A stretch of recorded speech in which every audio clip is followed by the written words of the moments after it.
Hi there, my name is Dan Rozwood from Avnet Electronics Marketing. Today, I would like to briefly show you what features exist for getting more margin for your transceivers using an IBERT design. In this video, we are going to build on the activities of the last 3 videos, where we generated an IBERT design from scratch, as well as set up our hardware and programmed our board. Then, we saw some of the more basic features involved with transceivers on the Zinc All-Programmable SoC, or System on Chip. Let's get started. The next thing that we need to do is help our margin. The most improvement we can get with the least effort is changing the termination voltage. Typically we want to keep this in the 800 to 900 millivolt range. This affects the output swing of the differential signals. For a 7015, you can see that you can select 100 millivolt to 1100 millivolt. The next column to check is the TX pre and TX post cursor columns.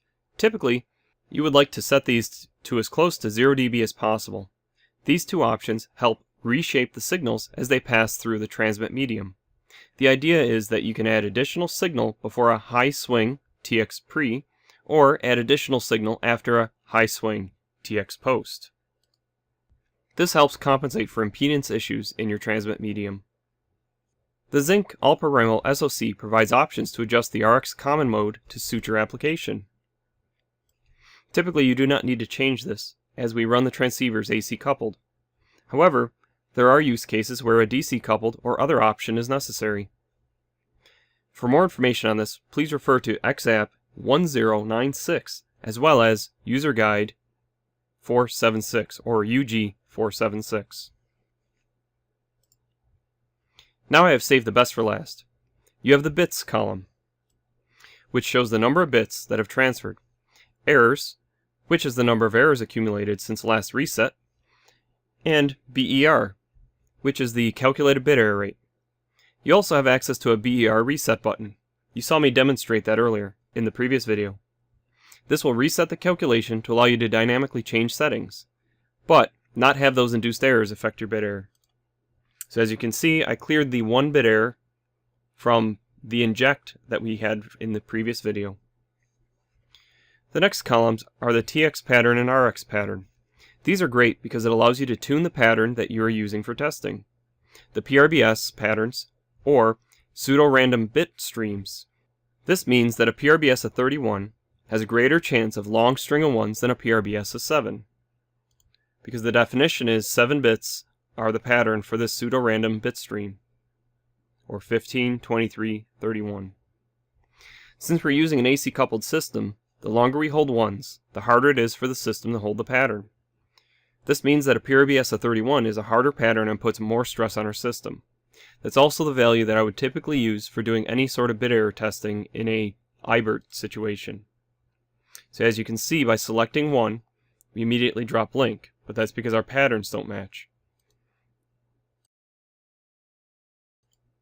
Once I select PRBS of 31 for both, we relock, but we have errors to take care of, which is affecting our bit error rate. If we click reset, you can see up here, we see the value.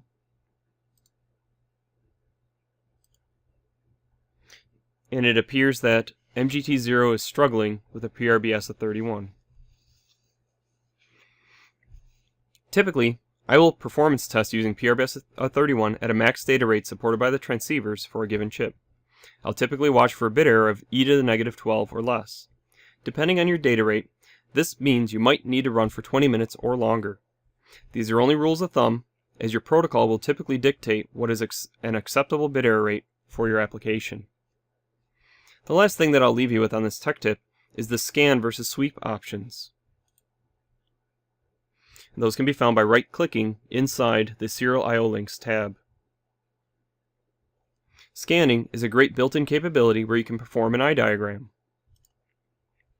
I will not go into the details on the diagram only because, depending on your protocol, the diagrams will look different.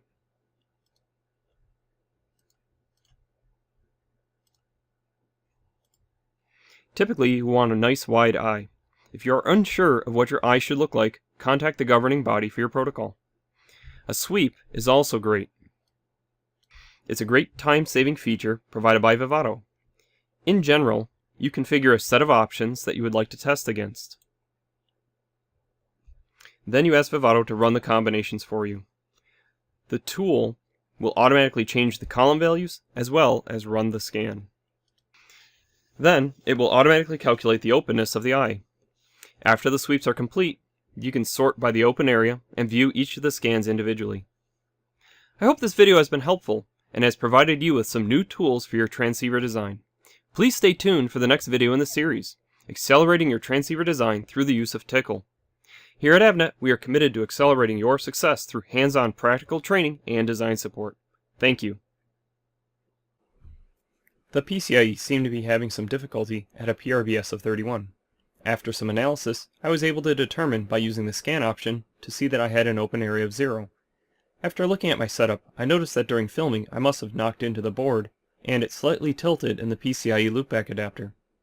After I reset the board to being perpendicular, I found that I was able to obtain an open area of 2025.